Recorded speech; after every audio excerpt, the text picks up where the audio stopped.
Eliseu, eu queria entrar aqui num outro tópico também relacionado ao perdão, mas voltando ao perdão do Trump aos invasores do Capitólio, que é o tamanho do impacto democrático disso, né? A Flávia estava falando que a gente percebeu recentemente que o Brasil tem mecanismos democráticos, talvez, melhores, ou que pelo menos estejam funcionando melhor agora.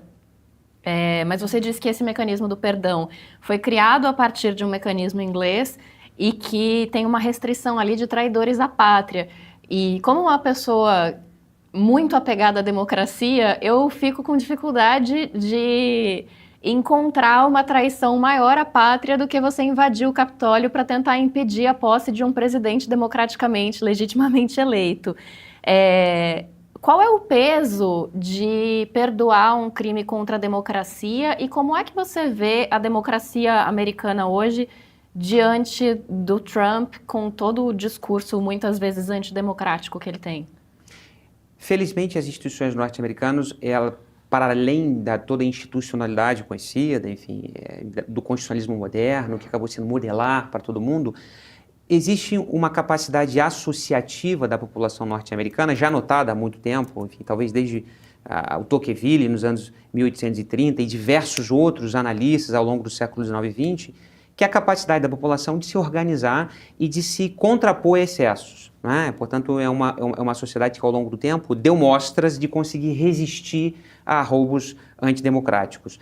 Não há nenhuma dúvida de que o Trump, assim como no seu primeiro mandato, ele seguirá tensionando as instituições no segundo, mas eu tendo a ser um pouco menos alarmista do que determinadas parcelas que antevêm talvez uma debacle iminente da democracia norte-americana. Eu acho que não apenas existe culturalmente essa capacidade associativista, não apenas existe uma capacidade das instituições de funcionarem e de, portanto, ter esses freios e contrapesos, mas governar é, de alguma forma, desgastar-se.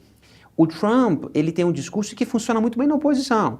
É uma agenda que faz todo sentido quando você está em campanha. Mas quando você senta no salão, enfim, quando você senta na Casa Branca e começa a ter que executar, de fato, você tem todo instituições para conversar, você tem uma população extremamente diversa, enfim, de todas as partes do mundo, e eu acredito que ele vai sofrer resistência. Portanto, essa agenda, dentro dessa política que eu brincava com você, disse, essa política do reality show, de sempre estar tendo que pautar o noticiário enfim, com essas questões absolutamente megalomaníacas, enfim, irrealizáveis na sua maior parte, isso vai encontrar uma dificuldade na concretude real. Eu acho que as instituições, eu acho que a sociedade civil norte-americana vai resistir. E de alguma forma, enfim, do que a gente viu no discurso de campanha, eu chutaria, eu ousaria dizer que o Trump terá muita dificuldade de executar a maior parte das suas grandes iniciativas. Ou seja, apesar dele ter maioria no legislativo, você acha que o segundo mandato deve ser um pouco mais restrito em relação a tudo que ele quer fazer ou diz que quer fazer em relação ao primeiro? Eu desconfio que o Trump tenha em mente o fato de que ele vai ter uma nova eleição daqui a 2 anos. Lembrando que o mandato para deputado federal nos Estados Unidos dura apenas 2 anos, portanto a Câmara se renova a cada 2 anos. Ele tem uma maioria, mas não é uma maioria confortável, é uma maioria tênue, que pode ser revertida nas próximas eleições. Ou seja, a partir do final do próximo ano, os Estados Unidos voltam a entrar em um novo período eleitoral, agora para eleger a Câmara dos Deputados. E o Trump, portanto, ele sabe que ele tem essa maioria garantida por 2 anos, então ele precisa ser célere, ele precisa de fato aprovar o quanto antes o que de fato for relevante, o mais relevante na sua agenda, porque nós não sabemos quais serão os impactos eleitorais nessas próximas eleições. E de fato, esse custo que ele, enfim, vai receber, ele vai se de alguma forma alvejar nos próximos tempos, nós não sabemos quais serão, o que poderá renovar essa maioria ou não. Vamos lembrar que os últimos presidentes, todos eles tiveram dificuldades nessas eleições de midterms. Portanto, eu acho que o Trump, ele sabe que ele está nos seus últimos 4 anos, ele sabe que ele tem uma eleição de meio termo daqui a pouco.